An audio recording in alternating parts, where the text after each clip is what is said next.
Maximum questions यही आते हैं कि सर जे असी स्टडी वीज़ा ते जा रहे हैं तो असी PR किवें लै सकीए, किहड़े ईजी वे दे नाल PR ਲਈ जा सकती है जो असी स्टडी वीज़ा जाने। देखो जो आप कोई प्लाट लैने आ तो साडे माइंड दे विच ये गल क्लीयर होनी चाहिए कि असी जिहड़ी कंस्ट्रक्शन करनी है वो किस लैवल की करनी है। तो इस तरीके दे नाल जदों असी स्टडी वीज़ा जाने आ उदों नो डाउट वर्क परमिट तो सानू बाई डिफॉल्ट मिल ही जाते हैं, बट PR तक पहुँचने का किहड़ा प्रोसैस है उहदे बारे अज आपां गल करांगे। सो Deep Arora, director sales and marketing my visa overseas, Kumar Mandi Ludhiana तो मैं लाइव है। और सैकेंड ऑफिस साडा श्री गंगानगर राजस्थान के साडा ऑफिस है और मिस्टर सिकंदर अरोड़ा तो ऑपरेट कर रहे हैं। तुहानूं किसी किस्म की कोई दिक्कत होंदी है तुसीं उहनां नाल कोआर्डिनेट कर सकते हो। सो एक तो बेसिक क्वेश्चन आप ये गल करांगे कि जिहड़ा स्टडी वीज़ा है वो लैन तो बाद सानूं किहड़ी दिक्कतां आउंदियां ने। स्टडी वीज़ा लैन तो बाद कैनेडा पहुंचण तो बाद वर्क परमिट दे विच या तो वो 20 आवर्स वाला वर्क परमिट होवे या पोस्ट स्टडी वर्क परमिट होवे जिहड़ा कि तुहानूं अपनी स्टडी कंप्लीट होने तो बाद मिलता है। 1 साल की स्टडी करते हो 1 साल का, 2 साल की स्टडी करते हो तो 3 साल का। उहदे बारे आपां अज खुल के गल करांगे। ये जिहड़ा मेरा सैशन है ये सिर्फ उन्हां लई हुंदा जिन्हां कैनेडा के बारे नॉलेज घट है। ਜਿਹੜੇ ਆਲਰੇਡੀ ਨੌਲੇਜਫੁਲ ਨੇ ਉਹਨਾਂ ਲਈ ਖੈਰ ਇਹ ਵੀਡੀਓ नहीं बनी, क्योंकि मेरा मैक्सिमम ਜਿਹੜੀ ਸਾਡੀ ਕੋਸ਼ਿਸ਼ ਹੁੰਦੀ ਹੈ ਮਾਈ ਵੀਜ਼ਾ ਦੀ ਉਹ ਹੀ ਹੁੰਦੀ ਹੈ ਕਿ ਤੁਹਾਨੂੰ ਅਵੇਅਰ ਕੀਤਾ ਜਾਵੇ ਔਰ ਐਜੂਕੇਟ ਕੀਤਾ ਜਾਵੇ। तो ये बारे तो मैं खैर तुहानूं मैं दसांगा कि आपां स्टडी वीज़ा तो PR जाण दे लई किहड़ियां जिहड़ियां मुश्किलां दा सामना करना पैंदा और आपां वो चीज़ां ना करिए। तो मेरे नाल तुसीं नैक्सट 13 to 14 मिनट्स लाइव रहना।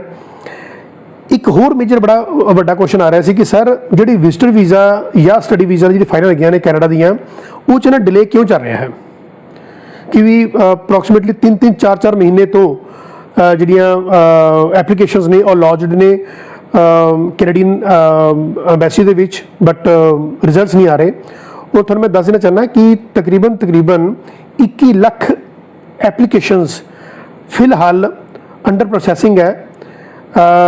ਤੁਸੀਂ ਇਹ ਕਹਿ ਸਕਦੇ ਹੋ ਕਿ ਵੀ ਪਹਿਲਾਂ ਕਰੋਨਾ ਦੇ ਕਾਰਨ ਕੋਵਿਡ ਕਾਰਨ ਜਿਹੜਾ ਸਟਾਫ 50% ਰਹਿ ਗਿਆ ਸੀ ਉਹ ਨੋ ਡਾਊਟ ਰਿਵਾਈਵ ਕੀਤਾ ਜਾ ਰਿਹਾ, ਉਹਨਾਂ ਨੂੰ ਵਧਾਇਆ ਜਾ ਰਿਹਾ। ਤੇ ਜਿਹੜਾ ਸਮਾਂ ਹੈ ਉਹ ਨੋ ਡਾਊਟ ਕਿ ਬਹੁਤ ਲੱਗ ਰਿਹਾ ਹੈ। ਅੱਜ ਤੁਸੀਂ ਵਿਜ਼ਟਰ ਵੀਜ਼ਾ ਜਾਂ ਟੂਰਿਸਟ ਵੀਜ਼ਾ ਤੇ ਜਾਣਾ ਹੋਵੇ ਤਾਂ ਜੇ ਤੁਸੀਂ ਟਾਈਮ ਪ੍ਰੋਸੈਸਿੰਗ ਜਿਹੜੀ ਚੈਕਿੰਗ ਕਰੋ ਉਹਨਾਂ ਦੀ ਤਾਂ 120 ਡੇਜ਼ ਪਲੱਸ ਆ ਰਿਹਾ इंडिया के लिए। बाकी होर कंट्रीज़ के लिए किसी 90 डेज़ है, कोई 100 डेज़ है या 110 डेज़ है, बट इंडिया के विच अज की डेट 127 डेज़ का जोड़ा है वो थोड़ा प्रोसैसिंग टाइम बन गया होया है। कारण यही है कि कोविड कारण जो गैप बनया वो फिलअप नहीं हो रहा, क्योंकि जोड़े वीज़ा अफसर सी उन्हों की जी क्वांटिटी सी वो घटाई गई सी बिकॉज ऑफ कोविड दी प्रिकॉशनस के कारण। हुण नो डाउट जी ट्रेन है वो ट्रैक पर आ रही है। तो कोशिश यही है कैनेडियन एम्बेसी की भी, कैनेडियन सरकार की भी, कि मैक्सिमम वीज़ाज दिते जान, क्योंकि नो डाउट कि पिछले 2 सालों के विच मैं 2020 की गल करा या 2021 की गल करा all over the world economical conditions बहुत डिजास्टर्स लैवल पर डाउन गई ने। तो नो डाउट कि जिहड़ियां कोई भी सरकारां ने चाहे कैनेडा दी है चाहे आस्ट्रेलिया दी है वो वीज़ाज नो डाउट दिल खोल के दे रहे हैं और अगों देणगे भी। और थोनों वेट करना पेगा। मैनू जो मेरा पर्सनल एक्सपीरियंस है तो 2022 जड़ा है वो थोनों इस तरह ही 3-4-5 महीने का वेटिंग पीरियड लैके चलना पेगा। 2023 जनवरी ऑनवर्ड्स ये जरा सारा सिस्टम है ये सही हो जाएगा। स्टूडेंट जो स्टडी परमिट जिन्होंने वेट है उनका भी प्रोसैसिंग टाइम अप्रोक्सीमेटली 3 to 4 महीने नॉर्मली लग रहा है। कई के वीज़े 20 दिन भी आ जाते हैं, कोई बहुत वड्डी गल नहीं, क्योंकि मैक्सिमम तुहानूं पता कि आर्टिफिशियल इंटैलीजेंस के बेसिस से ये वीज़े लगते हैं। और बट जे मैं समय की गल करा तो 21 लाख एप्लीकेशनस चाहे वो स्टडी वीज़ा दी होण चाहे वो विजिटर वीज़ा ने, बिजनस वीज़ाज ने, इन्वेस्टर वीज़ा ने, PR दी फाइल्स ने, वो सारियां मिला के यू कैन से कि 2.1 मिलियन जी एप्लीकेशंस ने these are pending with Canadian embassies. सो समा लगेगा, लग सकता है और आपां नूं थोड़ी पेशेंस रखनी पेगी कि हर एक फाइल नूं 3 to 4 महीने का तुसीं समा लैके तुरो ताकि तुसीं ज़्यादा पैनिक ना होवो। एक खुशखबरी यही है कि न्यूजीलैंड 31 जुलाई तो ओपन हो जा रहा है। सो तुसीं सारे ਜਿਹੜੇ न्यूजीलैंड ਵੱਲ ਜਾਣ ਦੇ ਵਿੱਚ ਇੰਟਰਸਟਿਡ ਸੀ, ਮੈਨੂੰ ਕਾਫੀ ਕਾਲਸ ਆ ਰਹੀਆਂ ਸੀ, ਕਿਸੇ ਨੇ ਕੋਈ ਟੂਰਿਜ਼ਮ ਲਈ ਜਾਣਾ ਹੈ, ਵਿਜ਼ਿਟ ਕਰਨ ਜਾਣਾ ਆਪਣੇ ਫਰੈਂਡਸ ਨੂੰ, ਆਪਣੇ ਸਿਸਟਰ ਬ੍ਰਦਰ ਨੂੰ, ਤਾਂ ਉਹ 31 जुलाई ऑनवर्ड ਤੁਸੀਂ ਨਿਊਜ਼ੀਲੈਂਡ ਜਾ ਪਾਓਗੇ। ਇੱਕ ਜਿਹੜਾ ਨਾਲ ਕੁਐਸਚਨ ਹੋਰ ਆਉਂਦਾ ਹੈ, ਦੇਖੋ ਇਹ ਜਿਹੜੇ ਪੁਆਇੰਟ ਸੀ 1-1 2-2 ਮਿੰਟ ਦੇ ਨੇ। ਜਿਹੜਾ ਮੇਜਰ ਤੁਹਾਨੂੰ ਮੈਂ ਕਿਹਾ ਸੀ ਸਟੱਡੀ ਵੀਜ਼ਾ ਟੂ PR ਕਿਵੇਂ ਲੈਣੀ ਆ, ਉਹ ਮੈਂ ਸਮਾਂ ਤੁਹਾਡੇ ਤੋਂ ਲੈ ਰਿਹਾ ਵਾਂ, ਮੈਨੂੰ 2-4 ਮਿੰਟ ਹੋਰ ਦਿਓ ਤੇ ਮੈਂ ਤੁਹਾਨੂੰ ਉਹਦੇ ਬਾਰੇ ਵੀ ਦੱਸਾਂਗਾ।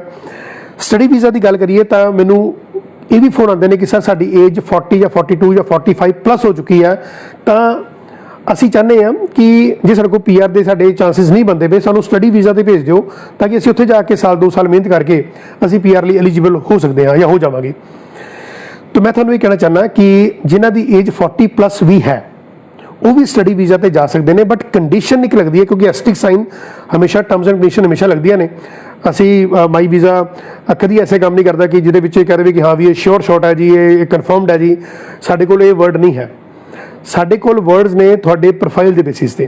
ਅਸੀਂ ਫਿਰ ਵੀ ਕਿਸੇ ਵੀ ਫਾਈਲ ਦੀ ਗਰੰਟੀ ਨਹੀਂ ਲੈਂਦੇ, ਅਸ਼ੋਰਟੀ ਨਹੀਂ ਲੈਂਦੇ, ਕਿਉਂਕਿ ਵੀਜ਼ਾ ਤੁਹਾਡੀ ਪ੍ਰੋਫਾਈਲ ਨੇ ਦੇਣਾ ਹੈ।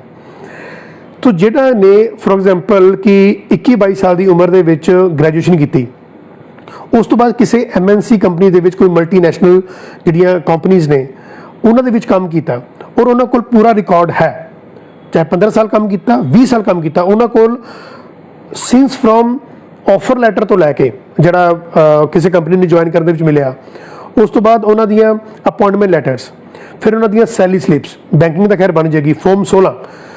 ਤੋ ਜੇ ਇਹਨਾਂ ਕੋਲ ਇਹ ਸਾਰੇ ਡਾਕੂਮੈਂਟਸ ਉਹਨਾਂ ਕੋਲ ਨੇ ਤਾਂ ਫਿਰ ਜੇ ਇਹਨਾਂ ਨੇ ਰੈਜ਼ਿਗਨੇਸ਼ਨ ਪਾਇਆ ਤਾਂ ਰੈਜ਼ਿਗਨੇਸ਼ਨ ਜਾਂ ਲੈਟਰ ਆਫ ਰਿਲੀਵਿੰਗ ਸਾਰਾ ਟੋਟਲ ਜੇ ਸਾਨੂੰ 20 ਸਾਲ ਦਾ ਰਿਕਾਰਡ ਦੇ ਦਿੰਦੇ ਨੇ ਤਾਂ ਮੈਂ ਤੁਹਾਨੂੰ ਇਸ ਚੀਜ਼ ਦੀ ਗਰੰਟੀ ਦਿੰਦਾ ਵਾਂ ਕਿ ਤੁਹਾਡਾ ਵੀਜ਼ਾ ਅਪਲਾਈ ਕੀਤਾ ਜਾ ਸਕਦਾ ਔਰ ਚਾਂਸਿਸ ਮੈਕਸਿਮਮ ਹੋ ਜਾਂਦੇ ਨੇ ਜਦੋਂ ਤੁਸੀਂ ਆਪਣੀ SOP ਸਟੇਟਮੈਂਟ ਪਰਪਸ ਵਿੱਚ ਕਲੀਅਰ ਕਰਦੇ ਹੋ ਕਿ ਮੈਂ BCom ਕੀਤੀ ਤਾਂ ਹੁਣ ਮੈਂ MBA ਕਰਨ ਜਾ ਰਿਹਾ ਜਾਂ ਮੈਂ ਕੋਈ post graduate diploma in business management ਕਰਨ ਜਾ ਰਿਹਾ ਜਾਂ ਕੋਈ ਵੀ PG ਕੋਰਸਿਸ ਕਰਨ ਜਾ ਰਿਹਾ ਵਾਂ, ਤਾਂ ਤੁਹਾਡੇ ਚਾਂਸਿਸ ਵੱਧ ਜਾਂਦੇ ਨੇ। ਸ਼ੋਰਟੀ ਗਰੰਟੀ ਤਾਂ ਖੈਰ ਮੈਂ ਆਮ ਤੌਰ 'ਤੇ ਕਹਿੰਦਾ ਕਿ 2 ਬੰਦੇ ਦਿੰਦੇ ਨੇ, ਜਾਂ ਤਾਂ ਗੌਡ ਹੁੰਦੇ ਜਾਂ ਫਰਾਡ ਹੁੰਦੇ ਨੇ। ਨਾ ਅਸੀਂ ਗੌਡ ਹਾਂ ਅਤੇ ਨਾ ਅਸੀਂ ਫਰਾਡ ਹਾਂ, ਕੋਈ ਗਰੰਟੀ ਨਹੀਂ ਹੈ। ਹਾਂ, ਤੁਹਾਡੀ ਜਿਹੜੀ ਫਾਈਲਿੰਗ ਹੈ ਉਹ ਪ੍ਰੋਪਰ ਹੋਏਗੀ। ਸਾਨੂੰ ਸਾਡੇ ਜਿਹੜੇ ਐਕਸਪੀਰੀਅੰਸ ਦੇ ਬੇਸ 'ਤੇ ਜਿਹੜੇ ਅਸੀਂ ਆਲਰੇਡੀ ਵੀਜ਼ਾਸ ਗ੍ਰਾਂਟ ਕਰਵਾਏ ਨੇ ਆਪਣੇ ਐਕਸਪੀਰੀਅੰਸ ਦੇ ਬੇਸਿਸ 'ਤੇ, ਨੌਲੇਜ ਦੇ ਬੇਸਿਸ 'ਤੇ, ਉਹ ਤੁਹਾਨੂੰ ਉਹਦਾ ਰਿਜ਼ਲਟ ਪੋਸੀਬਲ ਬਣਗੇ, ਕਿਉਂਕਿ ਕੋਈ ਡਾਕਟਰ ਨਹੀਂ ਚਾਹੁੰਦਾ ਕਿ ਉਹਦਾ ਜਿਹੜਾ ਪੇਸ਼ੈਂਟ ਹੈ ਉਹਦੀ ਡੈਥ ਹੋਵੇ ਜਾਂ ਉਹ ਬਿਮਾਰ ਰਹੇ। ਸੋ ਸਾਡੀ ਕੋਸ਼ਿਸ਼ ਹੁੰਦੀ ਕਿ ਜੇ ਫਾਈਲਿੰਗ ਕਰਾਉਂਦੇ ਹਾਂ ਤਾਂ ਅਸੀਂ ਤੁਰਤਾਂ ਤੱਕ ਲੈ ਕੇ ਜਾਈਏ ਉਹਨੂੰ। ਸਾਡੀ ਜਿਹੜੀ ਅਸ਼ੋਰੈਂਸ ਹੁੰਦੀ ਹੈ ਉਹ 100% ਹੁੰਦੀ ਹੈ ਕਿ ਵੀਜ਼ਾ ਲੱਗੇ। ਬਾਕੀ ਰੈਸਟ ਆਫ ਜਿਹੜਾ ਡਿਸੀਜ਼ਨ ਹੁੰਦਾ that is taken bye embassies, ਤੋਂ ਉਹਨਾਂ ਦੇ ਡਿਸੀਜ਼ਨ ਨੂੰ ਇਸੀ ਫਾਈਨਲ ਮੰਨਿਆ ਜਾਂਦਾ ਹੈ। ਚੌਥੀ ਤੇ ਲਾਸਟ ਗੱਲ ਜਿਹੜੀ ਮੈਂ ਕਰਨਾ ਚਾਹੁੰਦਾ ਵਾਂ, ਫਿਰ ਆਪਾਂ ਗੱਲ ਕਰਾਂਗੇ ਸਟੱਡੀ ਵੀਜ਼ਾ ਟੂ PR। ਅੱਜ ਕੱਲ੍ਹ SX1 ਜਿਹੜਾ ਵੀਜ਼ਾ ਹੈ ਉਹ ਬਹੁਤ ਹੀ ਮੈਨੂੰ ਕੁਆਇਰੀਜ਼ ਆਉਂਦੀਆਂ ਨੇ ਕਿ ਸਰ ਤੁਸੀਂ SX1 ਵੀਜ਼ਾ ਕਰਦੇ ਹੋ, ਨਹੀਂ ਕਰਦੇ ਹੋ, ਸ਼ਾਰਟ ਟਰਮ ਵੀਜ਼ਾ ਹੈ, 3-4 ਮਹੀਨੇ ਲਈ ਮਿਲ ਜਾਂਦਾ ਹੈ, ਤੋ ਦੱਸੋ ਸਰ ਬੜੀ ਧੂਮ ਪਈ ਹੋਈ ਹੈ, ਹਰ ਇੱਕ ਕੋਈ ਕੰਸਲਟੈਂਟ ਦੇ ਬਾਰੇ ਬੋਲ ਰਿਹਾ ਹੈ, ਤਾਂ ਤੁਸੀਂ ਥੋੜ੍ਹਾ ਜਿਹਾ ਦੱਸੋ। ਦੇਖੋ ਮੈਂ ਇਹਦੇ ਲਈ ਕੋਈ ਮੈਂ ਵੀਡੀਓ ਨਹੀਂ ਬਣਾਵਾਂਗਾ, ਨਾ ਹੀ ਮੇਰਾ ਕੋਈ ਇੱਛਾ ਹੈ, ਕਿਉਂਕਿ ਅਸੀਂ ਸੈਲ ਨਹੀਂ ਕਰਾਂਗੇ SX1। ਦੇਖੋ SX1 ਜਿਹੜਾ ਹੈ ਇਹ ਵੀਜ਼ਾ ਕੋਈ ਨਵਾਂ ਨਹੀਂ ਹੈ, 2-2.5 ਸਾਲ ਪੁਰਾਣਾ ਵੀਜ਼ਾ ਹੈ। ਇਹਦਾ ਜਿਹੜਾ ਪ੍ਰੋਸੈਸ ਹੈ, ਜਿਹੜਾ ਇਹ ਇੰਪਲੀਮੈਂਟੇਸ਼ਨ ਹੋਈ ਹੈ, ਜਿਹੜੀ ਇਨੀਸ਼ੀਏਟਿਵ ਹੋਈ ਹੈ, ਉਹ ਤਕਰੀਬਨ 2 ਸਾਲ ਤੋਂ ਪਹਿਲਾਂ ਦੀ ਹੋਈ ਹੈ, ਕੋਈ ਨਵਾਂ ਨਹੀਂ ਹੈ। ਲੋਕਾਂ ਨੇ ਪ੍ਰਮੋਟ ਕਰਨਾ ਸ਼ੁਰੂ ਕੀਤਾ ਹੋਇਆ, ਇਟਸ ਗੁੱਡ, ਉਹ ਆਪਣੇ ਲੈਵਲ 'ਤੇ ਪ੍ਰਮੋਟ ਕਰ ਸਕਦੇ ਨੇ। ਬਟ ਇੱਕ ਚੀਜ਼ ਧਿਆਨ ਰੱਖਿਓ ਕਿ ਵੀਜ਼ਾ ਸਕਸੈਸ ਰੇਟ SX1 ਜਿਹੜੇ ਕਿ 6 ਮਹੀਨੇ ਤੋਂ ਘੱਟ ਦੇ ਵੀਜ਼ਾ ਹੁੰਦੇ ਨੇ, ਸ਼ਾਰਟ ਟਰਮ ਵੀਜ਼ਾ ਹੁੰਦੇ ਨੇ, ਸਕਸੈਸ ਰੇਟ ਕੋਈ ਬਹੁਤ ਵਧੀਆ ਨਹੀਂ ਹੁੰਦਾ। ਆਮ ਤੌਰ 'ਤੇ ਕੀ ਹੁੰਦਾ ਕਿ ਆਮ ਤੌਰ 'ਤੇ ਜੇ ਸਪੋਜ਼ ਮੈਂ ਐਜ਼ ਏ ਕੰਸਲਟੈਂਟ ਮੈਂ ਐਡਵਰਟੀਜ਼ਮੈਂਟ ਕਰ ਰਿਹਾ ਤਾਂ ਜੇ ਮੈਂ ਮੰਨ ਲਓ 100 ਵੀਜ਼ਾ ਅਪਲਾਈ ਕੀਤੇ, ਜੇ ਉਹ 'ਚ 10 ਵੀਜ਼ਾ ਆ ਗਏ ਤਾਂ ਮੈਂ 10 ਵੀਜ਼ਿਆਂ ਨੂੰ ਅੱਗੇ ਰੱਖ ਕੇ ਹੋਰ 100 ਵੀਜ਼ਾਸ ਨੂੰ ਮੈਂ ਕਹਾਂਗਾ ਕਿ ਵੀ ਤੁਸੀਂ ਆਓ, ਔਰ ਮੈਂ 10 ਵੀਜ਼ਾ ਲਵਾਤੇ ਨੇ। ਕਿਸੇ ਨੂੰ ਪਤਾ ਕਿ 90 ਵੀਜ਼ਾ ਰਿਫਿਊਜ਼ ਵੀ ਹੋਏ ਨੇ। ਸੋ ਕੋਸ਼ਿਸ਼ ਇਹ ਕਰੋ ਕਿ ਤੁਸੀਂ SX1 ਵੀਜ਼ਾ ਆਪਣੇ ਬਹੁਤ ਹੀ ਧਿਆਨ ਦੇ ਨਾਲ ਲਗਾਓ, ਕਿਉਂਕਿ ਜੇ ਇੱਕ ਵਾਰੀ ਵੀਜ਼ਾ ਰਿਫਿਊਜ਼ ਹੋ ਗਿਆ ਔਰ ਪਰਮਾਤਮਾ ਕਰੇ ਕਿ ਤੁਸੀਂ 6 ਬੈਂਡ ਈਚ ਲੈਣ ਵਾਲੇ ਬਣ ਗਏ ਅਗਲੇ ਕੁਝ ਸਮੇਂ ਦੇ ਵਿੱਚ, ਤੇ ਪਹਿਲੀ ਜਿਹੜੀ ਰਿਫਿਊਜ਼ਲ ਆ ਗਈ SX1 ਵੀਜ਼ਾ ਤੇ ਤੁਹਾਡੇ ਜੈਨੂਨ ਜੇ 6 ਬੈਂਡ ਆਏ ਹੋਏ ਤਾਂ ਫਿਰ ਤੁਹਾਨੂੰ ਵੀਜ਼ਾ ਨਹੀਂ ਮਿਲਣਾ ਜਾਂ ਬਹੁਤ ਮੁਸ਼ਕਿਲ ਹੋ ਜਾਂਦੇ ਨੇ। ਸੋ ਸਾਡੀ ਕੋਸ਼ਿਸ਼ ਇਹੀ ਹੈ ਕਿ SX1 ਜਿਹੜਾ ਵੀਜ਼ਾ ਹੈ ਉਹਨੂੰ ਤੁਸੀਂ ਅਵੋਇਡ ਕਰੋ। ਜੇ ਤੁਸੀਂ ਲੈਣਾ ਚਾਹੁੰਦੇ ਹੋ ਬੜਾ ਸੋਚ ਸਮਝ ਕੇ ਔਰ ਆਪਣਾ ਫਿਊਚਰ ਦੇਖ ਕੇ, ਕਿ ਜੇ ਤੁਸੀਂ ਅੱਜ ਵਿਦਆਊਟ ਆਇਲਸ ਦੀ ਸੋਚਦੇ ਹੋ ਕਿ ਮੈਂ ਵਿਦਆਊਟ ਆਇਲਸ ਜੇ ਵੀਜ਼ਾ ਮੈਨੂੰ ਮਿਲ ਗਿਆ ਠੀਕ ਹੈ, ਇਟਸ ਓਕੇ। ਨਹੀਂ ਮਿਲਦਾ, ਜੇ ਰਿਫਿਊਜ਼ਲ ਆ ਜਾਂਦੀ ਹੈ ਤਾਂ ਜਿਹੜਾ ਅਸੀਂ ਅੱਗੋਂ ਮੰਨ ਲਓ ਕਿ 6 ਬੈਂਡ ਈਚ ਵੀ ਲੈ ਲੈਂਦੇ ਹੋ ਜਾਂ 5.5 ਇੱਕ ਮਿਡਲ ਚਾਹੁੰਦੇ ਨੇ, ਤੁਹਾਡੇ ਚਾਂਸਿਸ ਬਣ ਜਾਂਦੇ ਨੇ ਕੈਨੇਡਾ ਜਾਣ ਦੇ, ਕੈਨੇਡਾ ਸਟੱਡੀ ਵੀਜ਼ਾ ਲੈਣ ਦੇ ਲਈ। ਤਾਂ ਤੁਹਾਡੀ ਪਿਛਲੀ ਜਿਹੜੀ ਪ੍ਰੋਫਾਈਲ ਨੈਗੇਟਿਵ ਹੋਣ ਕਾਰਨ ਤੁਹਾਨੂੰ ਜਿਹੜੇ ਵੀਜ਼ਾ ਦੇ ਚਾਂਸਿਸ ਘੱਟ ਜਾਂਦੇ ਨੇ। ਖੈਰ ਇਹ ਜਿਹੜੇ ਮੈਂ 4 ਪੁਆਇੰਟ ਬੋਲੇ ਸੀ, ਇਹ ਜਿਹੜੇ 1-2 ਮਿੰਟ ਹੀ ਬੋਲੇ ਨੇ, ਇਹ ਬਹੁਤ ਜ਼ਰੂਰੀ ਸੀ ਕਿਉਂਕਿ ਮੈਨੂੰ ਫਿਰ 5 ਵੀਡੀਓਜ਼ ਬਣਾਉਣੀ ਪੈਣੀਆਂ ਸੀ। ਤੋ ਇਹ ਮੈਂ 1-2 ਮਿੰਟ ਦੇ ਵਿੱਚ ਜਿਹੜੇ ਆਪਣੇ ਮੇਰੇ ਥਾਟਸ ਨੇ ਉਹ ਮੈਂ ਕਲੀਅਰ ਕੀਤੇ ਨੇ।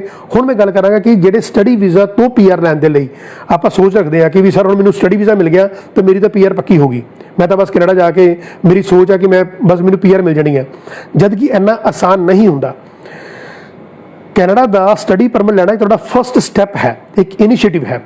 ਤਾਂ ਤੁਹਾਨੂੰ ਕਿਹੜੇ ਪੁਆਇੰਟ ਪਹਿਲਾਂ ਤਾਂ ਦਿਮਾਗ 'ਚ ਰੱਖਣੇ ਪੈਣਗੇ ਕਿ ਤੁਹਾਨੂੰ ਉੱਥੇ ਸਰਵਾਈਵਲ ਪੋਸੀਬਲ ਹੋ ਪਾਵੇ। ਪਹਿਲਾਂ ਤਾਂ ਆਪਾਂ ਸਰਵਾਈਵਲ ਦੀ ਗੱਲ ਕਰਦੇ ਹਾਂ, ਫਿਰ ਮੈਂ ਇੱਕ ਲੀਗਲਾਈਜ਼ਡ ਗੱਲ ਕਰਾਂਗਾ ਕਿ ਤੁਹਾਨੂੰ ਲੀਗਲੀ ਕਿਵੇਂ ਕੰਮ ਕਰਨਾ ਪਏਗਾ।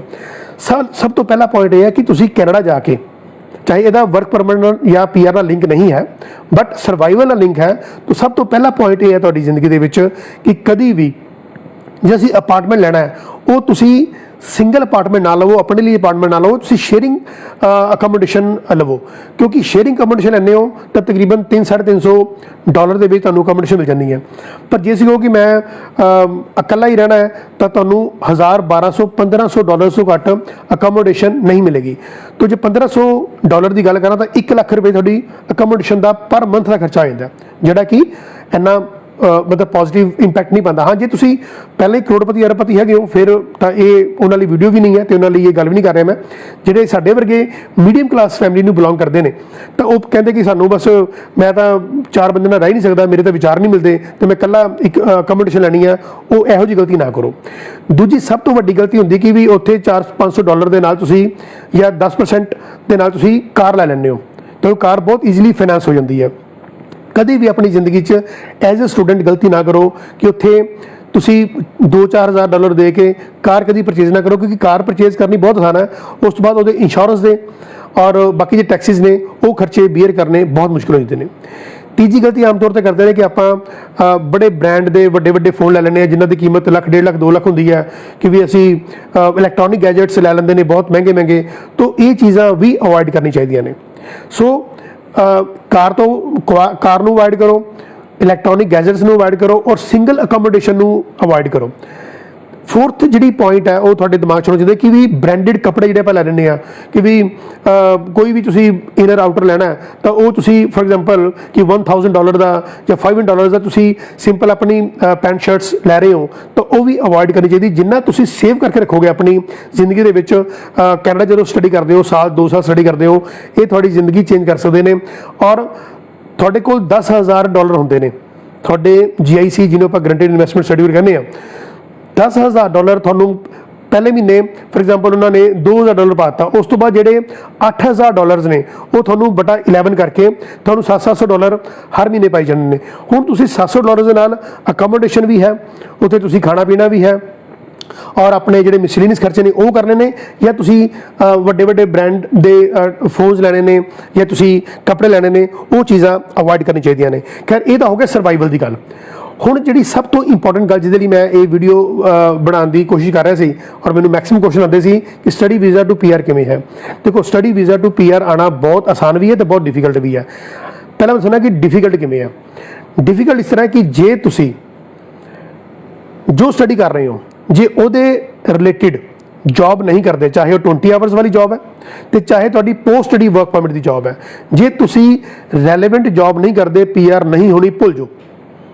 ਤਾਂ ਹੀ ਆਪਾਂ ਕਹਿੰਦੇ ਹਾਂ ਕਿ ਜਿਹੜੀਆਂ ਟੋਰਾਂਟੋ ਹੈ, ਬਰੈਂਪਟਨ ਹੈ, ਜਾਂ ਆਪਾਂ ਸਰੀ ਦੀ ਗੱਲ ਕਰਦੇ ਹਾਂ, ਵੈਨਕੂਵਰ ਦੀ ਗੱਲ ਕਰਦੇ ਹਾਂ ਕਿ ਸਰ ਇੱਥੇ ਸਾਨੂੰ 4-4 ਸਾਲ 5-5 ਸਾਲ ਹੋ ਗਏ ਨੇ, PR ਨਹੀਂ ਮਿਲਦੀ ਵੀ, ਬੜਾ ਟਫ ਪ੍ਰੋਸੈਸ ਹੋ ਗਿਆ ਜੀ, ਬੜਾ ਔਖਾ ਜੀ। ਕੋਈ ਪ੍ਰੋਸੈਸ ਟਫ ਨਹੀਂ ਹੋਇਆ। ਤੁਸੀਂ ਆਪਣੇ ਆਪ ਨੂੰ ਮੈਨੇਜ ਕਰਨਾ, ਆਪਣੇ ਆਪ ਨੂੰ ਸਟ੍ਰੀਮਲਾਈਨ ਕਰਕੇ ਜੇ ਤੁਸੀਂ ਰੈਲੇਵੈਂਟ ਸਟੱਡੀ ਦੇ ਨਾਲ ਜੇ ਰੈਲੇਵੈਂਟ ਜੌਬ ਕਰਦੇ ਹੋ ਤੁਹਾਡੇ PR ਦੇ ਚਾਂਸਿਸ ਵੱਧ ਜਾਂਦੇ ਨੇ। ਸੋ ਟਫ ਇਹੀ ਹੈ ਕਿ ਜੇ ਤੁਸੀਂ ਰੈਲੇਵੈਂਟ ਜੌਬ ਨਹੀਂ ਕਰਦੇ ਤਾਂ ਤੁਹਾਡੀ PR ਨਹੀਂ ਹੋਣੀ, ਔਰ ਜੇ ਤੁਸੀਂ ਆਪਣੇ ਜੌਬ ਦੇ ਨਾਲ ਆਪਣੀ ਸਟੱਡੀ ਦੇ ਨਾਲ ਜੇ ਸਪੋਜ਼ ਤੁਹਾਡੇ ਕੋਲ ਫੋਰ ਐਗਜ਼ਾਮਪਲ ਤੁਸੀਂ post graduate diploma in computer application ਕਰਨ ਗਏ ਹੋ, ਕੰਪਿਊਟਰ ਦਾ ਜਦੋਂ ਤੁਸੀਂ ਕੋਰਸ ਕਰਨ ਗਏ ਹੋ ਤੇ ਤੁਸੀਂ ਜਦੋਂ ਪੀਜ਼ਾ 버ਗਰ ਵੇਚੋਗੇ ਉੱਥੇ ਤਾਂ ਤੁਹਾਡੇ ਜਿਹੜੇ 20 ਆਵਰਸ ਨੇ ਉਹ ਕਾਊਂਟ ਨਹੀਂ ਹੋਣਗੇ, ਕਿਉਂਕਿ ਦੇਖੋ ਇਹ ਸਾਰਾ ਕ੍ਰੈਡਿਟ ਪੁਆਇੰਟ ਟ੍ਰਾਂਸਫਰ ਦੇ ਨਾਲ ਬੇਸਡ ਹੈ। ਤੁਸੀਂ ਮੰਨ ਲਓ ਕਿ ਇੱਕ ਸਮੈਸਟਰ ਦੇ ਵਿੱਚ 4 ਮਹੀਨੇ ਕੰਮ ਕਰਦੇ ਹੋ, ਤਾਂ 4 ਮਹੀਨੇ 'ਚ 20 ਆਵਰਸ ਕੰਮ ਕਰਨੇ ਆ, ਔਰ ਤੁਸੀਂ ਮੰਨ ਲਓ 16 ਹਫ਼ਤੇ 20 ਆਵਰਸ ਕੰਮ ਕਰਦੇ ਹੋ, 320 ਘੰਟੇ ਹੋ ਗਏ, 320 ਘੰਟੇ ਹੋ ਗਏ।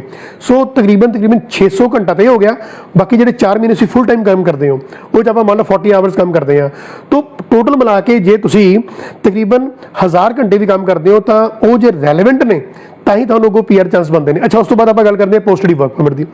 ਜੇ ਪੋਸਟ ਸਟੱਡੀ ਵਰਕ ਪਰਮਿਟ ਦੇ ਵਿੱਚ ਵੀ ਤੁਸੀਂ ਕੰਪਰੋਮਾਈਜ਼ ਕਰਦੇ ਹੋ ਆਪਣੀ ਸਟੱਡੀ ਦੇ ਰਿਲੇਟਿਡ, ਜੇ ਜੌਬ ਨਹੀਂ ਕਰਦੇ, ਤੁਸੀਂ ਕੰਪਰੋਮਾਈਜ਼ ਕਰਦੇ ਹੋ, ਤੁਸੀਂ ਕਹਿੰਦੇ ਹੋ ਠੀਕ ਹੈ ਇਹ ਸਾਨੂੰ ਜੌਬ ਬੜੀ ਆਸਾਨ ਹੈ, ਇਹ ਕਰ ਲੈਂਦੇ ਆ, ਤੇ ਰੈਲੇਵੈਂਟ ਜੌਬ ਚਲੋ ਕੋਈ ਗੱਲ ਨਹੀਂ ਬਾਅਦ 'ਚ ਕਰ ਲਾਂਗੇ ਜਦੋਂ ਕੋਈ ਮੌਕਾ ਮਿਲਿਆ, ਤੇ ਤੁਹਾਡੇ ਜਿਹੜੇ ਪੁਆਇੰਟ ਨੇ, ਤੁਹਾਡੇ ਕ੍ਰੈਡਿਟ ਪੁਆਇੰਟ ਨੇ, ਉਹ ਤੁਹਾਡੇ PR ਦੇ ਵਿੱਚ ਐਡ ਨਹੀਂ ਹੋਣੇ। ਸੋ ਇਹ ਜਿਹੜਾ 14-15 ਮਿੰਟ ਦਾ ਸੈਸ਼ਨ ਹੁੰਦਾ, ਇਹਦੇ ਵਿੱਚ ਮੈਂ ਵੈਸੇ ਟੌਪਿਕ ਤਾਂ ਇੱਕ ਲੈਣਾ ਸੀ, ਪਰ ਮੈਂ 5-6 ਟੌਪਿਕ ਲੈ ਲਏ, ਚਾਹੇ ਬਾਕੀ ਟੌਪਿਕ 1-2 ਮਿੰਟ ਦੇ ਲਏ ਨੇ। ਇਹ ਟੌਪਿਕ ਮੇਨ ਸੀ ਕਿ ਤੁਸੀਂ ਰੈਲੇਵੈਂਟ ਜੌਬ ਕਰੋ ਤਾਂ ਹੀ ਤੁਹਾਨੂੰ ਜਿਹੜੇ PR ਦੇ ਚਾਂਸਿਸ ਬਣ ਸਕਦੇ ਨੇ। ਬਾਕੀ ਨੋ ਡਾਊਟ ਕਿ ਆਪਣਾ ਜਿਹੜਾ ਪੈਸਾ ਹੈ ਉਹ ਸੇਵ ਕਰੋ।